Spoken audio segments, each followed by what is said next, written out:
Olá, boa noite. Veja os destaques do Jornal Capixaba. Governo rompe contrato com a organização social que administrava o Hospital Infantil de Vila Velha. Uma auditoria constatou indícios de irregularidades como superfaturamento de contratos e realização de pagamentos indevidos. O prejuízo ao Estado pode chegar a 38 milhões de reais. Secretário de Saúde diz que uma nova organização social vai assumir o hospital de forma emergencial nos próximos 15 dias. Nésio Fernandes também descartou a construção de um novo hospital infantil em Vitória e diz que serviços vão ser distribuídos entre outras unidades, inclusive o materno-infantil da Serra. Começam as obras de reparo nos imóveis atingidos pelo fogo que destruiu uma loja de artigos de couro na Vila Rubim. Quase um mês após o incêndio, dezenas de moradores ainda estão fora de casa. Novo trecho da ciclovia da Ponte de Camburi será interditado pelos próximos 2 meses para obras de sustentação. Prefeitura de Cariacica adia a inauguração da UPA de Flechal, que foi transformada em policlínica.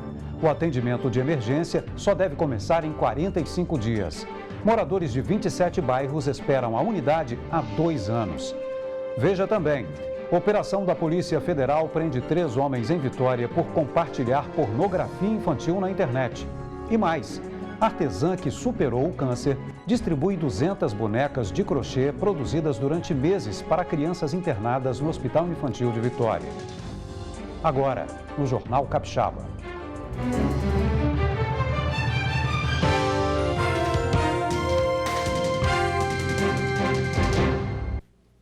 O Diário Oficial do Estado trouxe hoje a rescisão do contrato entre a Secretaria Estadual de Saúde e o Instituto de Gestão e Humanização, que gerenciava o Hospital Infantil de Vila Velha. Relatórios produzidos pelo próprio governo do estado apontaram uma série de irregularidades cometidas pela organização social, como falta de prestação de contas e contratação de serviços com valores superfaturados. O prejuízo ao estado pode chegar a 38 milhões de reais. Segundo o secretário de Saúde, uma nova organização será contratada de forma emergencial em até 15 dias. A dona de casa Gardiane passou a manhã inteira no telefone, mas não conseguiu marcar a consulta do filho. O número foi passado pelo próprio Hospital Infantil de Vila Velha, IMABA. Foram mais de 3 horas de tentativa em vão. Com medo de perder a consulta e a cirurgia que já está marcada, ela desistiu e foi parar na recepção do hospital para conseguir o agendamento. Na hora que a gente mais necessita, mais precisa, a gente tem que vir aqui, eles não sabem explicar, não sabem falar o que está acontecendo, não sabe melhorar, em vez de melhorar só vai piorando.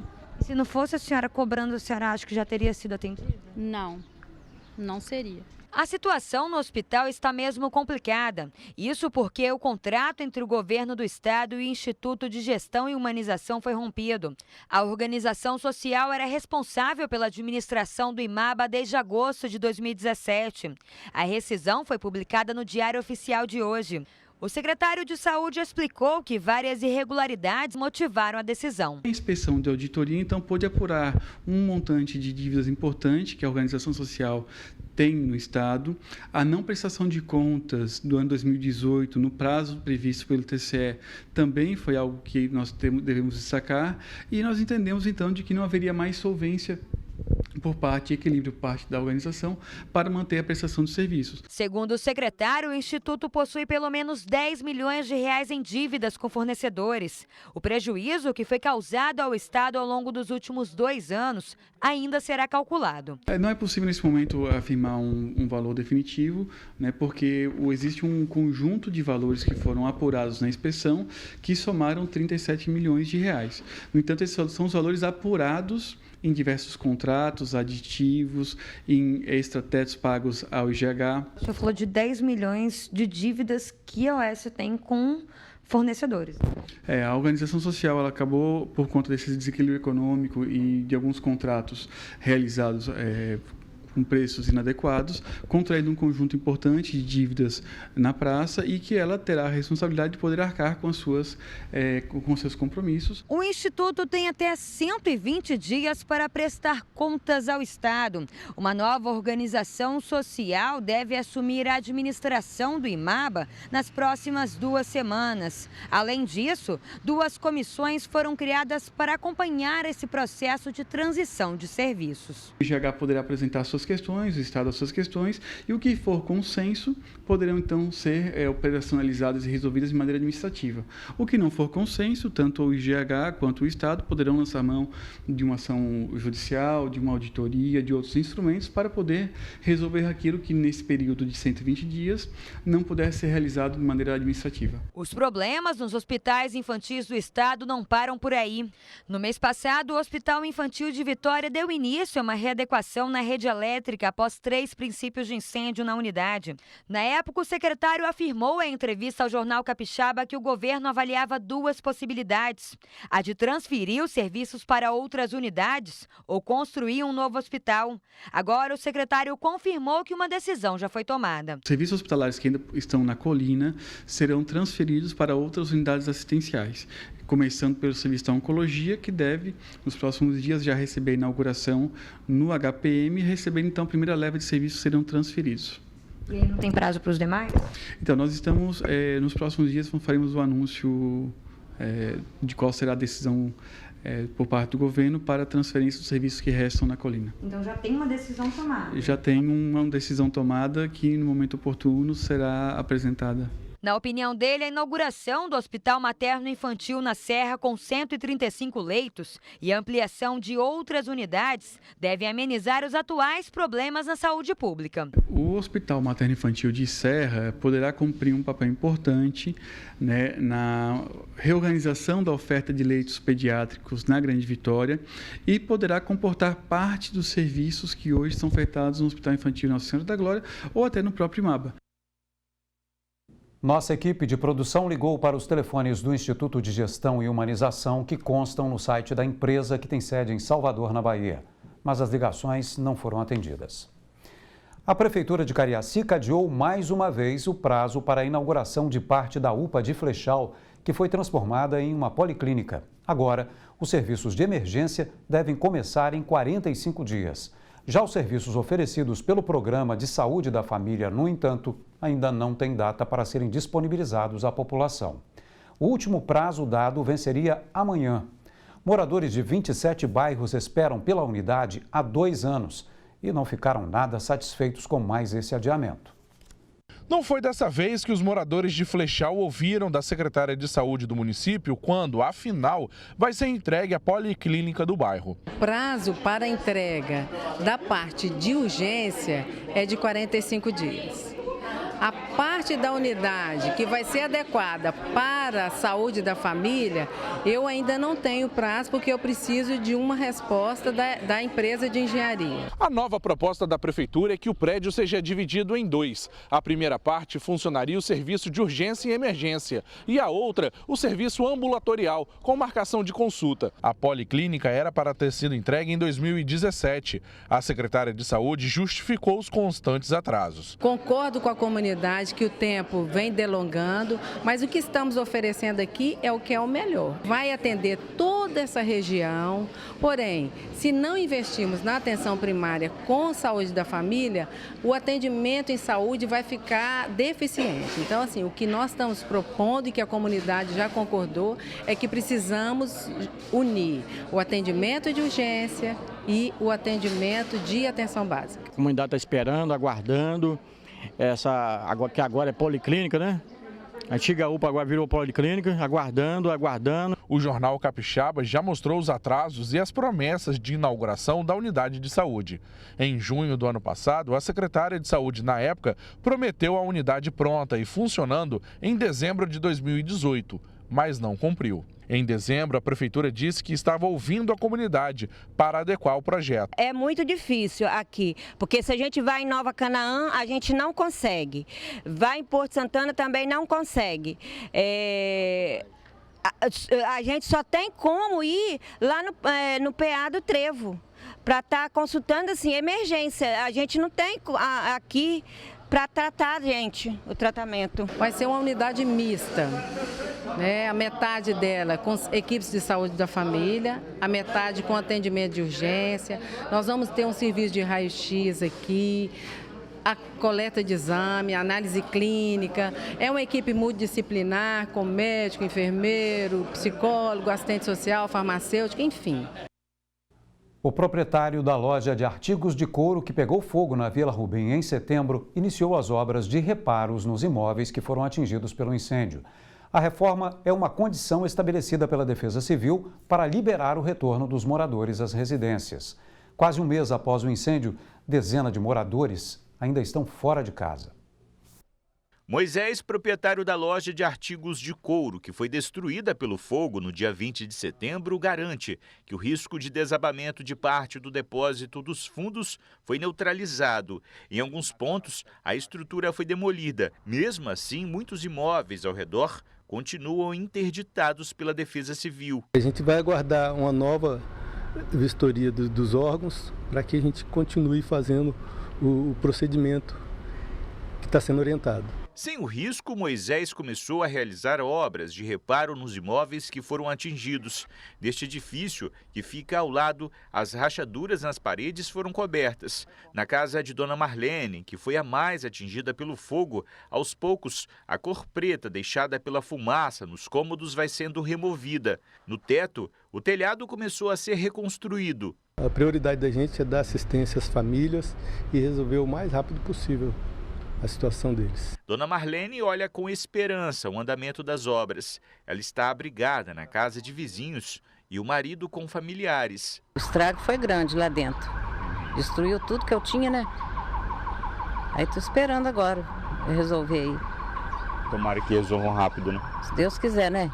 Dos 8 imóveis interditados pela Defesa Civil, o que vai requerer obras mais delicadas de reparo é o prédio residencial de 11 andares. O edifício tem 22 apartamentos. A parede, que faz divisa com a loja, foi danificada pelo fogo. Como os moradores moravam de aluguel, muitos decidiram se mudar. O dono da loja, atingida, conta que ainda não conseguiu falar com o proprietário do edifício, mas, segundo ele, está em contato com a maioria dos moradores afetados. Eles estão tão sensíveis porque são muitos anos de trabalho aqui, a maioria deles eles me conhecem, entendeu? Sabe do nosso trabalho, da responsabilidade que a gente sempre teve aqui, entendeu? E apesar da perca, eles estão sensíveis com tudo que aconteceu. Segundo o Corpo de Bombeiros, o fogo que destruiu a loja começou no depósito que fica nos fundos, que estava em obras. Segundo a Prefeitura de Vitória, a estrutura não tinha alvará.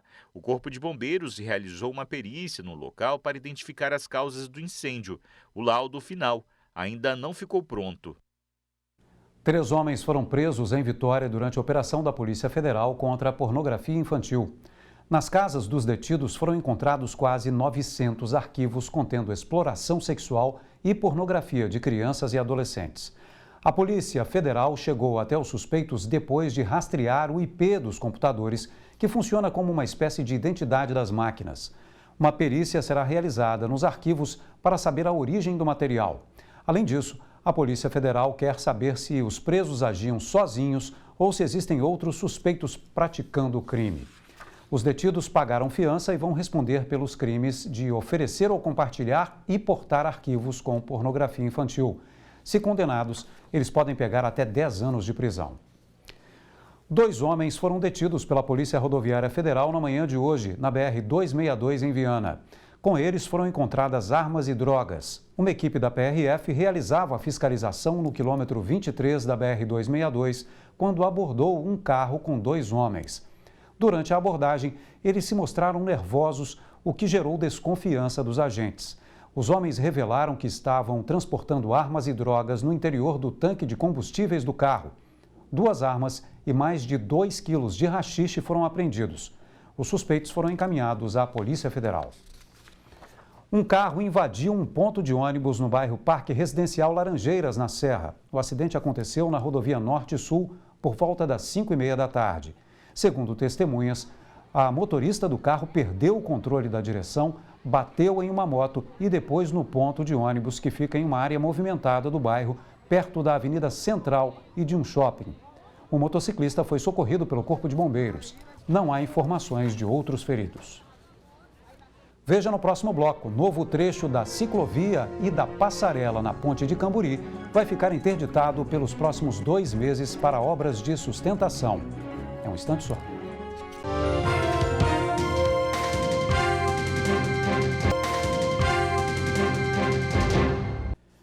O policial militar Alex Lopes Neves, acusado de ter atirado no universitário Caio Rodrigues, de 25 anos, será interrogado amanhã na 4ª Vara Criminal de Vila Velha durante a primeira audiência de instrução no caso.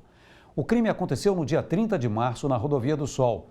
O soldado estava afastado de suas funções por licença médica. O tiro disparado contra o carro de Caio provocou lesão em 2 vértebras da vítima, que perdeu os movimentos das pernas. Também serão ouvidas testemunhas de acusação e defesa, além de Caio. O policial está preso desde o dia 3 de abril no quartel da Polícia Militar em Maruípe. Mesmo detido, Alex continua a receber o salário de mais de R$ 3.100. Um novo trecho da ciclovia e da passarela na Ponte de Camburi, em Vitória, vai ficar interditado pelos próximos 2 meses para reforma.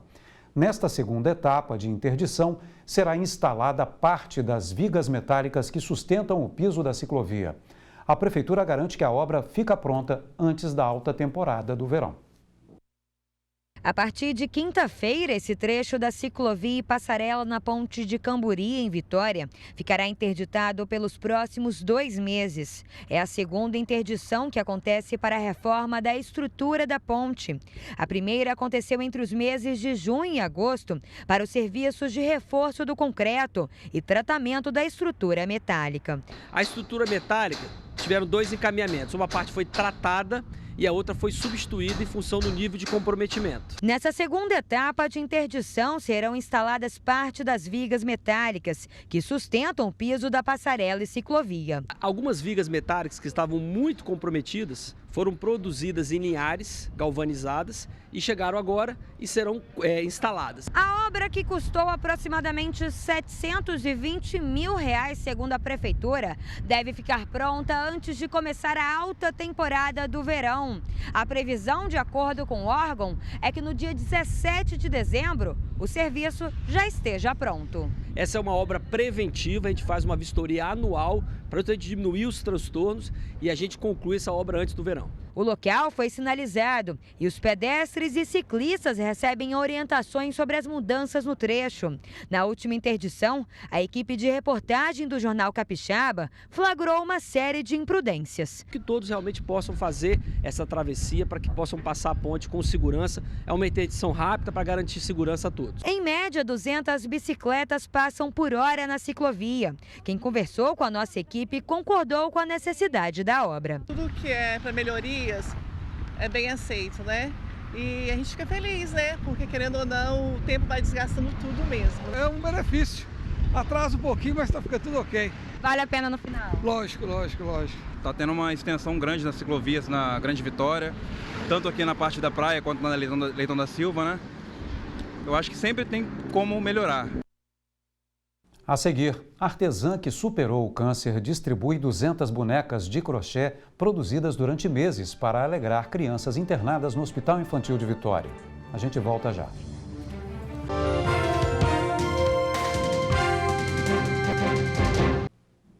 Pacientes que fazem o tratamento de câncer no Hospital Infantil de Vitória tiveram um dia muito especial. As crianças foram presenteadas com bonecas e bonecos confeccionados especialmente para elas. A ação é parte de uma corrente do bem que reúne voluntários e até internos do sistema prisional que se dedicam a fazer bonecas para tornar o tratamento dos pequenos menos doloroso. Escolher a boneca e o boneco que mais gostam foi um desafio para algumas crianças que fazem tratamento de câncer no Hospital Infantil de Vitória. Para Cauê, de 6 anos, não foi tão difícil assim. O menino se identificou de cara com o boneco. Que ele tem isso daqui e faz isso daqui. Não precisa de segurar. Rogéria, de 18 anos, que faz tratamento de leucemia, também se viu na boneca, com cabelos cacheados. Ela é como eu, né? Quando eu perdi meu cabelo, eu fiquei muito sentida, né? Aí uma bonequinha que também pode tirar o cabelo, eu fico muito feliz. Gostei. Ver o sorriso no rosto de crianças em um momento tão delicado da vida foi o que motivou Rogéria a criar os bonecos de crochê com características semelhantes às dos pacientes. A ideia surgiu durante um tratamento de câncer, que a artesã se submeteu há pouco tempo. O objetivo é que eles se caracterizarem, porque a gente se sente sozinho, né? Aí para eles levarem para quimioterapia, para radioterapia. Então o Bernardo solta a peruquinha, o bonezinho. A menininha, às vezes, há casos, né? Quando é na perna, tem que amputar. Então, ou na cadeirinha de roda. Então, ela se vê e ela sabe que ela não está sozinha e que isso é por um tempo determinado, tudo passa. Quem costuma lidar com o sofrimento das crianças e das famílias no dia a dia sabe bem da importância e do efeito que um brinquedo tão especial é capaz de fazer. O brinquedo sempre vai ter um efeito positivo na vida dessas crianças, né? Até porque elas estão no momento adverso, mas elas não perderam a capacidade de brincar, né? Então, assim, sem dúvida nenhuma, só alegria, e não só para elas, para a gente também, né? Quando a gente começa a trabalhar com esses instrumentos, a gente começa a ver que tudo torna-se mais leve, né? E mais agradável. As bonecas foram feitas graças a uma rede de solidariedade. A linha de crochê, por exemplo, é fruto de doação. Já o trabalho de confecção passou por várias mãos. Foi de voluntários a detentos da Penitenciária de Segurança Média 1 de Viana. No dia a dia, a gente vê a transformação que é feita, né, com os internos, quando eles saem para trabalhar e quando eles saem para fazer esses bonequinhos. Foram entregues 350 bonecas esse ano. É um trabalho de voluntário, né? Nós temos moradores de rua, que eu dou aula na praça. Eu tenho, foram feitas oficinas solidárias nas lojas onde eu dou aula e no presídio. Quem ganhou os bonecos pretende não desgrudar dos novos amigos. Vou levar lá pro hospital o tempo todo. Não vai desgrudar dela?